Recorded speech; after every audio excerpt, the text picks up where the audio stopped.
Assalamualaikum warahmatullahi wabarakatuh ya. Jumpa kembali di channel video YouTube Sorayana. Gimana kabarnya buat kalian semua? Semoga kalian sehat selalu ya dalam lindungan Allah Subhanahu wa taala. Dan di video kali ini sedikit berbagi kisah dan cerita teman BMI ya, dimanapun berada, dan simak terus videonya sampai selesai.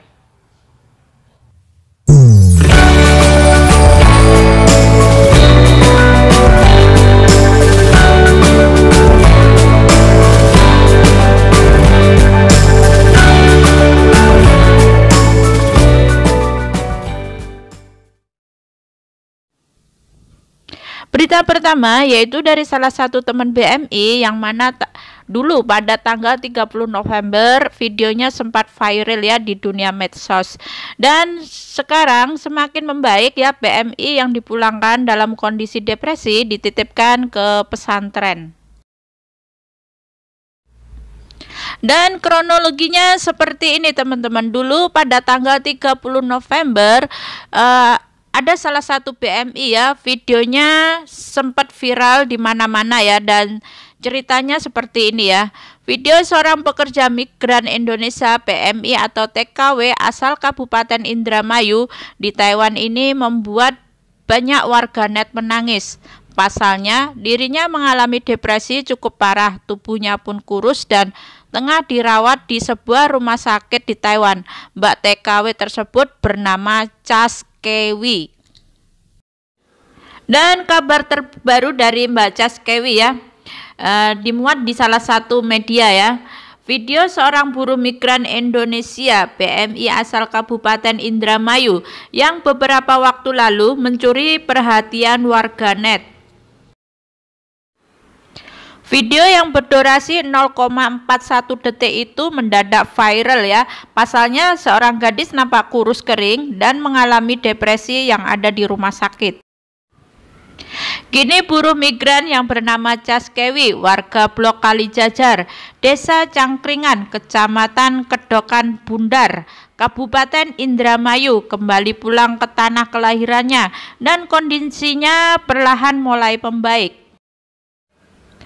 Dan proses pemulangan pekerja migran Indonesia atau PMI asal Indramayu berjalan sesuai rencana. PT Kristal Biru Mauligo ya, yang mempunyai cabang di Desa Tambilor, Kecamatan Sliyeng, selaku perantara keberangkatan ke Taiwan bertanggung jawab dan menanggung penuh seluruh biaya untuk kepulangan ke Indramayu. Dan proses kepulangan TKW disambut baik oleh pihak keluarga dan pemerintah Desa Cangkringan, ucap Ridho selaku Kepala Cabang PT Kristal Biru Mauligo. Di tempat yang sama, Cokro selaku direksi PT Kristal Biru Mauligo yang mengurus Cas Kewi waktu awal keberangkatan pada bulan Maret tahun 2020. Namun, setelah beberapa bulan sampai di Taiwan mengalami sakit sehingga agensi yang di Taiwan, Sincerity International Cooperation ya, merawat di rumah sakit, kemudian memulangkan pekerja migran ke Indonesia. Ujar Pak Cokro sendiri ya, kami juga masih menanggung biaya pengobatan saudari Cas Kewi yang dirawat oleh keluarga dan dititipkan ke pondok pesantren untuk menenangkan batinnya. Kami mengucapkan banyak terima kasih terhadap Disnaker Kabupaten Indramayu ya, pemerintah desa Jaya Laksana atau pemerintah desa Cangkringan, dan semua pihak yang terlibat dalam proses pemulangan sampai ke tempat tujuan. Kepala Desa Cangkringan Didi Wahyudi mengatakan hal serupa. Proses pemulangan warga kami telah berjalan sesuai rencana. Semoga warga kami lekas pulih dan beraktivitas kembali. Nah, seperti itu teman-teman kabar terbaru dari Mbak Cas Kewi ya, yang sempat viral di tanggal 30 November yang lalu. Kita doakan semoga cepat sembuh, bisa pulih seperti sedia kalanya.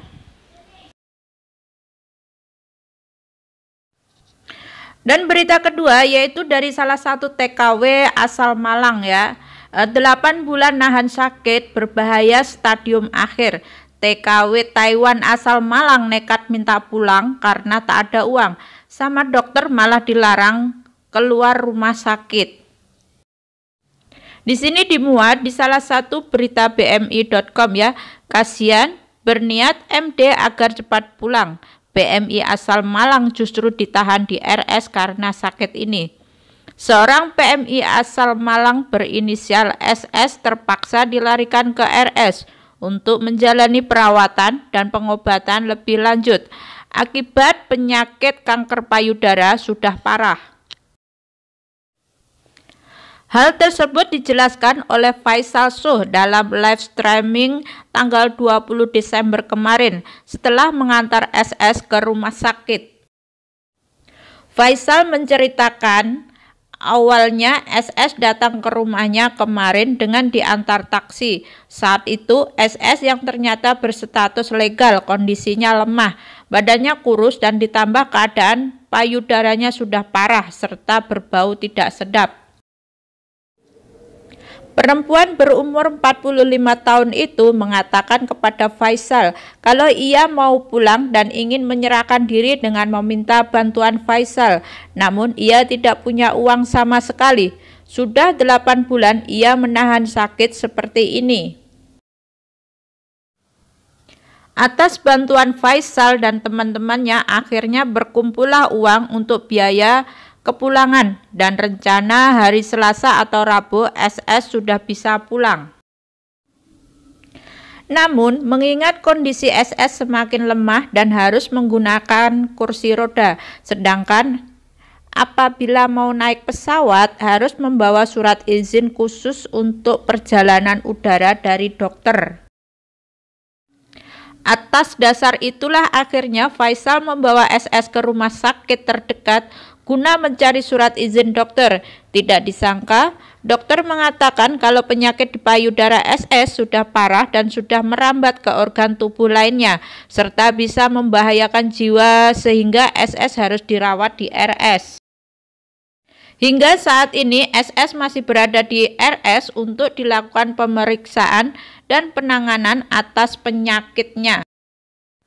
Nah, ini suatu himbauan buat kita semuanya ya yang ada di perantauan. Sekiranya kita merasa sakit itu cepat berobat di rumah sakit terdekat atau di dokter-dokter terdekat.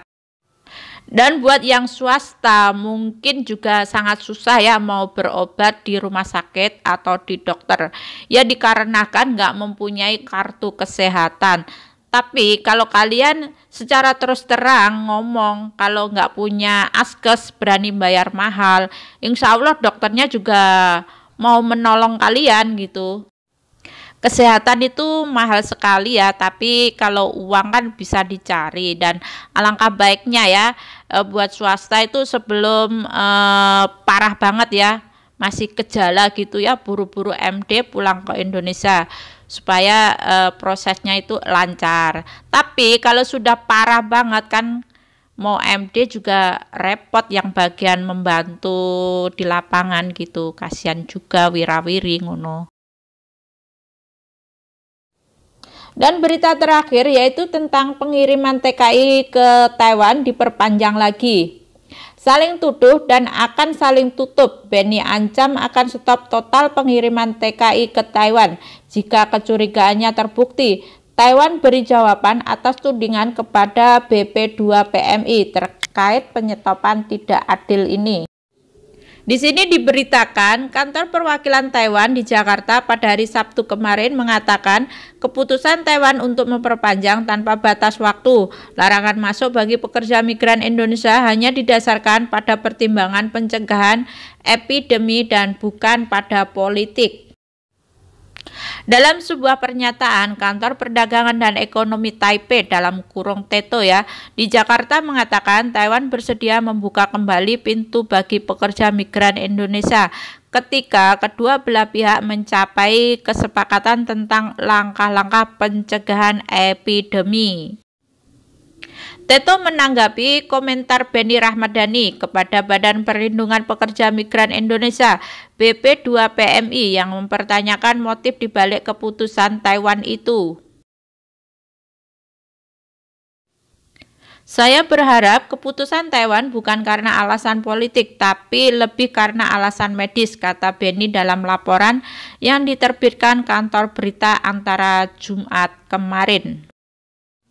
Oke guys, kami akhirin video aku sampai di sini dulu. Jangan lupa dukungannya, like, komen, dan subscribe. See you next time. Bye bye. Wassalamualaikum warahmatullahi wabarakatuh.